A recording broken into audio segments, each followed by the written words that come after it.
Yo la famille, on se retrouve pour une vidéo assez spéciale, j'espère que vous êtes prêts, parce que ça va spoil sec. On m'a demandé une vidéo où je raconte la suite d'Hajime no Ippo en résumant assez rapidement jusqu'au dernier chapitre actuel. Ça va être assez bref, je vais pas trop rentrer dans les détails, parce que résumer plus de 1000 chapitres, c'est compliqué. Mais t'inquiète, si tu veux tous les détails, je continue encore le format de la suite, comme dans les deux premières vidéos que j'ai sorties. Sur ce, générique. Ouais, y en a un maintenant. Nihon Featherweight Makunouchi Ippo.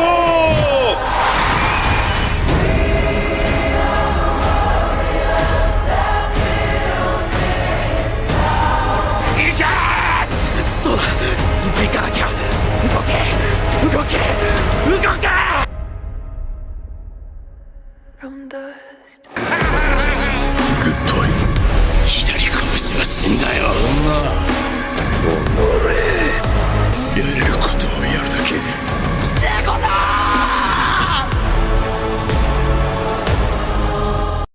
À la suite de la deuxième ceinture de Takamura qu'on a dans l'anime, Ippo enchaînera 2 défenses de titre et se lancera dans des combats contre les champions asiatiques afin de grimper dans le classement mondial. Il combattra le champion thaïlandais que Miyata avait affronté dans l'anime lors de son voyage en Thaïlande et qui tabassera. Ensuite, le champion des Philippines, un boxeur assez vicelard que Ippo tabassera aussi. Et pour finir, le champion d'Indonésie qui s'appelle Wally, un boxeur atypique entraîné par un coach qu'on a déjà vu.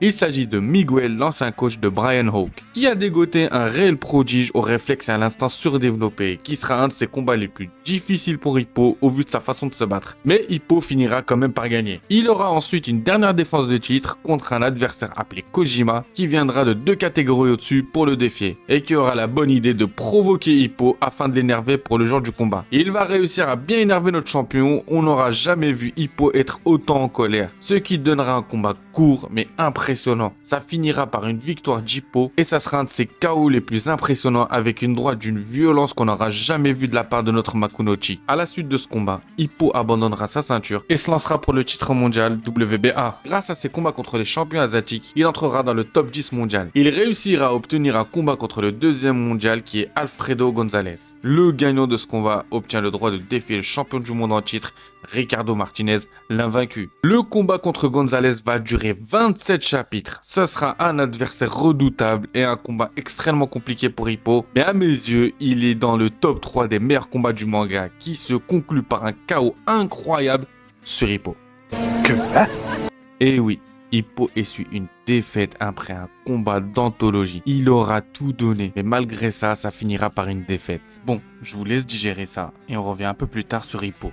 Pour digérer ça, je vais vous parler d'autres personnages, car à côté de ça, les autres persos du manga ont aussi évolué et ont été super bien développés. On commence par Miyata qui est toujours champion au PBF, qui défendra sa ceinture à plusieurs reprises. Et surtout contre un certain Randy Boy Jr. qui est le fils de Raccoon Boy. Là, ça te dit rien, mais c'est le fameux boxeur qui a battu le père de Miyata à l'époque où il était boxeur et lui a mis un fin de carrière. Leur combat sera incroyable et très serré, que Miyata remportera. Après ce combat, Miyata sera classé 5e mondial, ce qui sera une belle progression pour lui. Après notre champion au BBF, on va parler d'Itagaki qui va continuer son ascension, où on l'aura laissé en plein tournoi des espoirs dans l'anime, qui remportera en battant Imai, son rival de toujours en finale. À la suite de ça, il va obtenir le titre du boxeur le plus rapide du Japon en remportant le tournoi des classes A, en battant des anciens adversaires d'Ippo comme Saiki et Karazawa, 2 références en termes de vitesse dans leur catégorie, et se fixera comme objectif de battre tous les anciens adversaires d'Ippo avec un meilleur temps que son senpai. Ce qu'il réussira à chaque fois, ça sera sa façon à lui de poursuivre Ippo et de réduire l'écart qu'il y a entre eux. Il continuera son ascension jusqu'à obtenir un combat pour le titre national laissé vacant par Ippo. Il se disputera la ceinture encore une fois avec son rival de toujours, Imai, et ça sera un combat compliqué qui perdra. Ça sera une défaite difficile à avaler pour lui, surtout contre son ennemi de toujours. Mais il s'en remettra à la suite de sa défaite, il enchaînera 5 combats, tous gagnés par décision, et se fixera comme objectif de prendre la ceinture à Imai.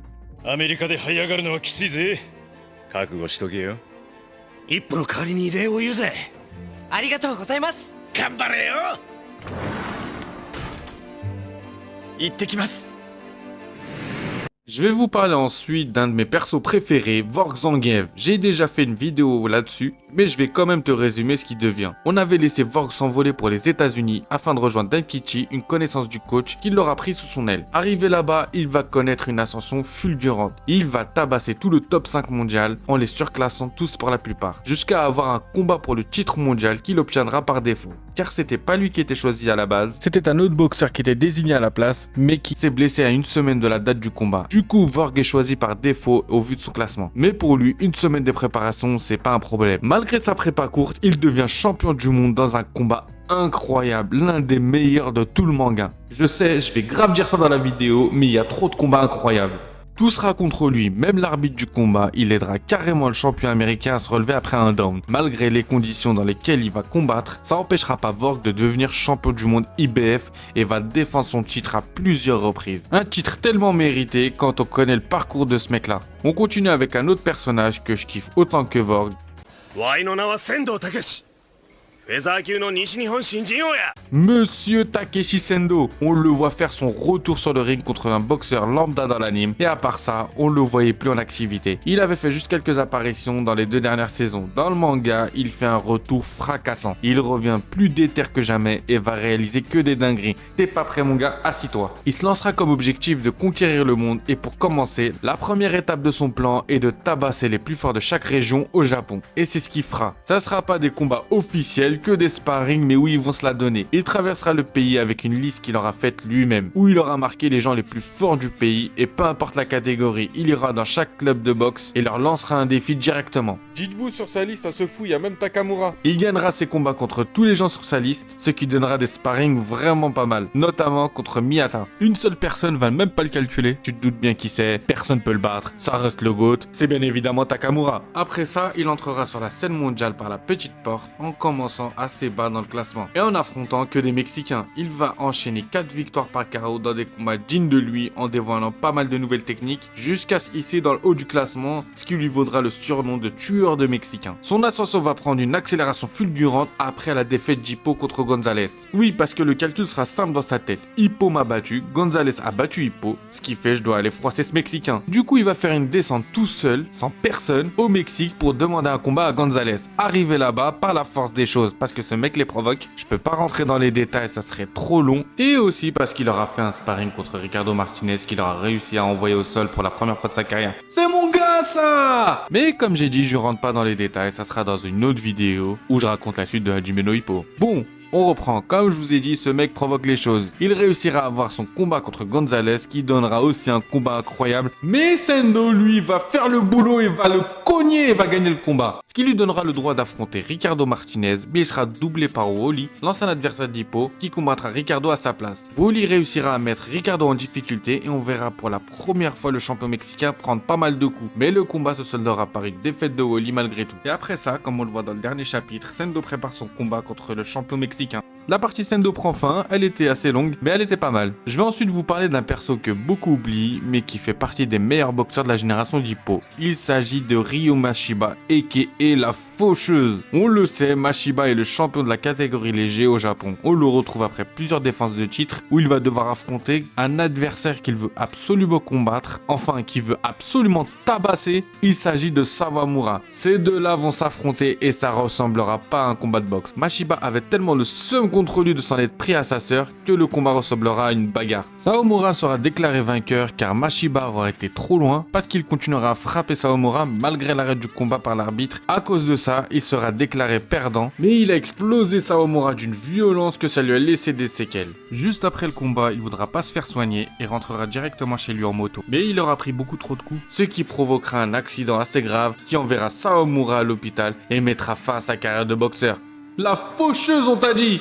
À la suite de ça, il sera suspendu pendant une longue période et fera son retour pour prendre la ceinture au PBF des poids moyens. Il continuera sa progression en grimpant tout en haut dans le classement mondial jusqu'à affronter l'ancien champion du monde de sa catégorie dans un combat encore une fois magnifique qu'il réussira à battre. Ce qui lui ouvrira la porte pour un combat contre le champion du monde en titre, le portoricain Marcus Rosario, un mec aussi fou que Mashiba, ce qui donnera un combat de malade je pense.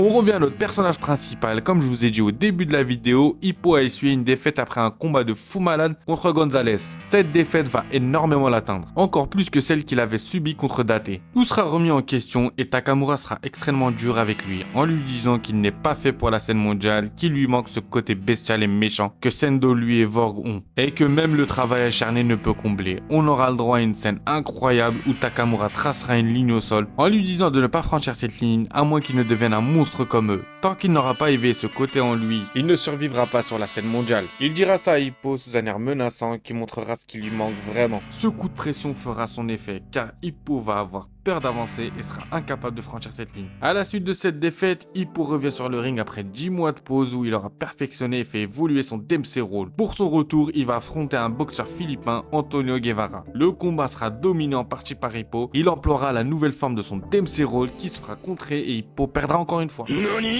Et ouais, t'étais pas prêt. 2 défaites d'affilée, c'est chaud, surtout contre un boxeur lambda qu'il était censé tabasser juste pour son retour. Et après tout ce qu'il a accompli dans la boxe, suite à cette deuxième défaite, Hippo prendra sa retraite. No! God, please, no! No! No! Et là, je sens que t'étais vraiment pas prêt. Et ouais, Hippo va raccrocher les gants et devenir coach au club Komogawa après une période où il se cherchera et vivra des moments très difficiles où il ruminera cette défaite qui mettra fin à sa carrière. Plus de 200 chapitres se sont écoulés jusqu'à l'heure d'aujourd'hui et il n'est toujours pas sorti de sa retraite. Mais malgré tout, il continuera à s'entraîner de façon intensive au point de pouvoir suivre Takamura dans sa préparation avant ses combats. Et tout ça en ayant des poids attachés en permanence à ses poignets et ses chevilles. On le reverra même faire un sparring contre Vorg où les deux se lâcheront complètement et Hippo sortira une masterclass en tenant tête au champion du monde IBF. Le combat sera arrêté par Sendo parce qu'il aura peur que Hippo blesse Vorg juste avant son combat, tellement Hippo avait mis de l'intensité dans ses coups. Tout le monde sera choqué car il aura énormément évolué, le fait d'être second lui a énormément apporté sur sa compréhension de la boxe, ce qui donnera espoir sur un potentiel retour sur le ring. Mais t'inquiète pas, si tu te lances dans la lecture du manga pendant sa retraite, ça reste très intéressant car ce sont les autres personnages qui seront développés et mis en avant comme je t'ai résumé dans la vidéo. On aura l'occasion de tous les suivre dans leur évolution. Voilà, j'espère ce résumé t'aura plu et je rigole. Je sais, j'ai pas parlé du GOAT, du roi, de la bête, de mon personnage préféré, d'un des meilleurs personnages tout manga confondu. Je le dis sans sourciller. 154ポンド鴨川所属 WBC 世界ジュニアミドル級1位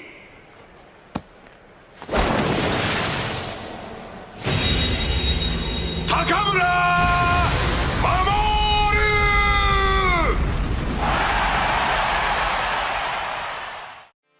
Après son deuxième titre, Takamura défendra sa ceinture en tabassant tous ses adversaires. Il réunifiera ensuite les 2 ceintures WBC et WBA de la catégorie des poids moyens, en battant un autre boxeur américain au nom de Bison, qui sera un des adversaires les plus compliqués pour Takamura. Le combat sera magnifique encore une fois, qui se conclura par une victoire du GOAT. Il va ensuite poursuivre son objectif en montant en catégorie pour affronter le champion du monde des poids super moyens, Kate Dragon. Tu te doutes bien qu'il sera encore un combat incroyable, car vu qu'il monte en catégorie, son corps subira beaucoup moins de restrictions. Ça sera dû au fait que ses régimes seront plus souples, par conséquent, il ressentira moins de séquelles durant ses combats. On apprendra que Takamura a encore une marge de progression, vu qu'il se rapproche de plus en plus de son poids naturel. Il défendra ensuite sa nouvelle ceinture en massacrant tous ses adversaires comme d'habitude. À côté de ces combats, les scènes marrantes ont atteint un tout autre niveau. Avec le trio Takamura, Aoki, Kimura, même l'humour a évolué. Et c'est devenu encore pire que ce qu'on a pu connaître dans l'anime. À chaque chapitre, George Morikawa a trop d'inspi et beaucoup moins de limites. On a l'impression que même lui, il déteste Aoki.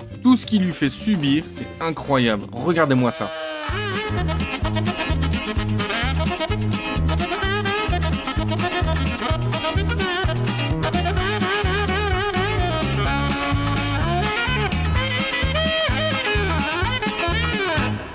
C'est trop. Takamura a atteint un niveau de Hagara sur Aoki tellement incroyable que parfois il nous fait même pitié. Par contre, quand le trio se met sur les côtes de quelqu'un, ils sont injouables. Tu risques d'avoir des fous rires de malade. C'est pour ça que je vous conseille de vous lancer dans le manga. Rien que pour l'humour, ça vaut le coup. Voilà, là c'est vraiment fini, j'espère que ça t'aura plu et que ça te donnera envie de t'attaquer au manga. Bien sûr, j'ai fait qu'effleurer ce qui se passe vraiment. Tu te doutes bien, avec plus de 1400 chapitres, je peux pas tout te raconter dans une seule vidéo. Dites-vous, c'est plus que One Piece. Et dites-vous, en 1400 chapitres, Hippo il a toujours pas serré Kumi. On va découvrir le One Piece avant même que Hippo serre Kumi. Si t'es intéressé par les détails et que t'as la flemme de te lancer dans le manga, suis-moi pour voir la suite d'Hajime no Ippo dans mes vidéos où je raconte la suite étape par étape. Sur ce, oublie pas de t'abonner, de liker, de donner de la force, parce que ça m'aide à continuer, tu connais la suite, nanani nanana, et abonne-toi!